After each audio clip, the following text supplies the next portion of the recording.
I saw that Sunrise had tweeted a little bit about sort of a kind of vague environmental statement that Joe Biden had said, and that's, I only mention that because the field continues to expand. From your point of view, who in the field really gets it? Who doesn't, and who are you still waiting to see? Sure. I mean, I think the front runners for sure are Elizabeth Warren and Bernie Sanders. We have seen, and obviously Jay Inslee, who has been championing this issue for a long time. And we have, we've seen Elizabeth Warren putting out policy papers on it. We've seen her going out and campaigning on this issue. We have been seeing Bernie Sanders saying that we need a job guarantee in this country to ensure that every person who wants or needs employment combating this crisis has an opportunity to do so. Talking about how we can eliminate poverty and tackle climate change at the same time. I think the people we're still waiting on some firm answers from have been Beto, Buttigieg, people like that. And then frankly, we're pretty disappointed in what we've seen so far from folks like Biden, but we're hopeful that we can actually, through direct pressure, through activism and more of the sit-ins and sort of public confrontation that we've seen over the last 6 months, that during this primary process, we can shift the whole field. So it's interesting. I wonder, like 6 months from now, maybe a year from now, does Sunrise Movement endorse a candidate? We might. It kind of depends. So you haven't ruled that out? Yeah, we haven't ruled it out. It kind of, we're not entirely sure. It's like 20 plus people might be part of this. And so it's kind of like the wild, wild west right now. So we don't have a plan to endorse in this moment, but we will be endorsing up and down the ballot congressionally and in local and state races as well. Yeah, I want to ask you something. We've talked about this before a few months ago, but we're just about to enter into the debates. Yeah. And so, I mean, it might be that like in the last cycle, there would be no questions about climate change. That would be a massive failure on the part of CNN and MSNBC. But assuming that there are questions about climate change, as you and others at Sunrise Movement are watching the answers, what are you on the lookout for, especially with those where you're not sure about their commitment to the Green New Deal? What are either some terms they might use or policies they might pursue that would be a clue to you that these people are not serious about it? Right. Well, I think we want to be crystal clear that folks who are talking about the Green New Deal need to be talking about it as a day one priority when they get into the White House in 2021 and beyond. They need to be discussing a job guarantee to stop the climate crisis. They need to be understanding the way in which climate change disproportionately impacts communities of color, the global South, working people, women, and putting forward the kinds of policies that would repair historic harm in that way. We need to see them understanding that water and clean air and clean water are universal human rights. It's absurd. Like we were just in Detroit a couple days ago during this Green New Deal tour that we're on right now, and we were meeting with young people who gave us these vivid stories of how walking around their neighborhoods, they would hold their breath to avoid breathing in the pollution all around them from incinerators and refineries and pollution plants. Wow. So in the area of climate change, people who want to do something about it have always had to deal with misinformation. I mean, first and foremost, whether it's happening at all. We've had to continually reassure people that no, scientists, they're pretty sure.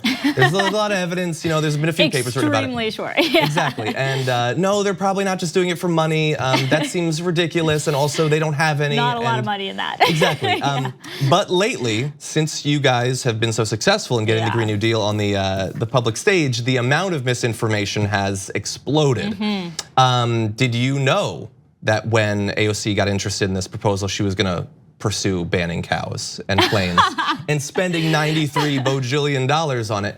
So talk to me about combating all of the new claims, generally coming from the right, against the Green New Deal. I mean, it's absurd. It's just absurd. You remember a couple weeks ago when Senator Mike Lee was on the floor of the Senate based on the day of the Green New Deal resolution vote in the Senate, holding up images of like Ronald Reagan on a velociraptor. And I don't even know what that means. Honestly, I was very confused, and saying that like we need to make babies as a solution to climate change. And it's just, I think it just is. It's more food for the velociraptors, I think. Yeah, exactly. I mean, I just think it shows how utterly unserious they are about this issue. And it's untenable for the future of their party.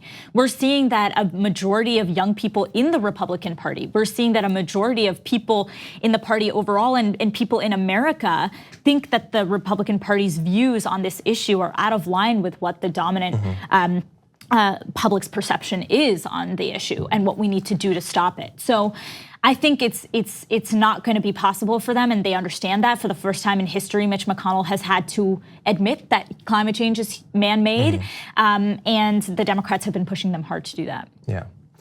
So I want to ask you a couple questions about the organization, how people might get involved. Right now seems like a pretty good time because you are actually in LA because of a tour that you're going on. Yeah. So tell us about that. So we realized pretty soon, we were doing all of these sit-ins and actions in DC, and we realized, if 2020 is going to be a referendum on the Green New Deal in a big way, we need to get people involved far outside of the sort of DC Beltway bubble. And we came up with this idea called the Road to the Green New Deal.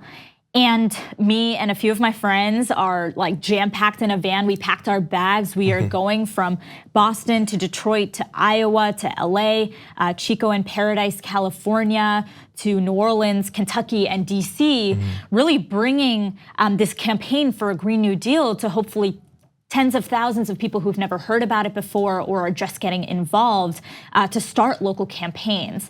And it's not just the sort of flagship roadshow, it's also alongside it, we are encouraging people to plan their own Green New Deal town halls in their local communities. And so right now we have over 300 Green New Deal town halls that are taking place across America. A couple days ago, there was one in Santa Fe, New Mexico, organized by an 18-year-old woman who got Ben Lujan, the fourth most powerful Democrat in the House, to endorse the Green New Deal resolution. Wow. She got the Santa Fe mayor to agree to a citywide Green New Deal plan, and she's 18 years old. These are happening in Bozeman, Montana, in Kansas City, Missouri, in St. Louis, in St. Paul, Minnesota. All across the country, we are seeing these take off, and that has been the thing that is giving me so much life right now. We're not sleeping a lot. We're traveling across the country, but young people are hyped up. And if you want to join a town hall near you, I would suggest folks go to sunrisemovement.org and you can find out where all of them are. There were 11 in the Bay Area, I think, just in the last couple of weeks. Wow, that is amazing. And yeah, this is totally a time when if this is an issue that you care about, you should get involved. If it's not an issue you should care about, I don't know what's wrong with you.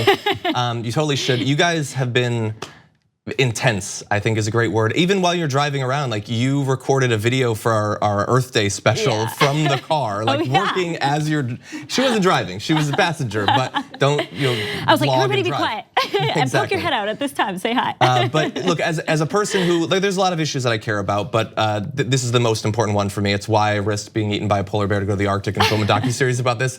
And just to have literally anyone that can break through the complacency and the apathy that people, I don't mean regular people even, but politicians and people in the media, the establishment have around this issue. Just thank you so much for being such a huge part of that. Thank you, and thanks for giving us a platform to share. Thank you, anytime, literally, anytime you want to come on, we'll talk Green New Deal, climate change and all that. Appreciate it, all right. And so sunrisemovement.org. That's the one. You should get involved, and you should. Thank you so much. Thank you. Great to have you here.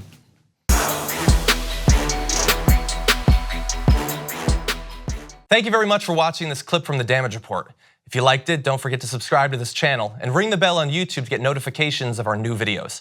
And of course, you can catch the full Damage Report live every weekday at 1 p.m. Eastern, 10 a.m. Pacific on TYT Network on YouTube TV.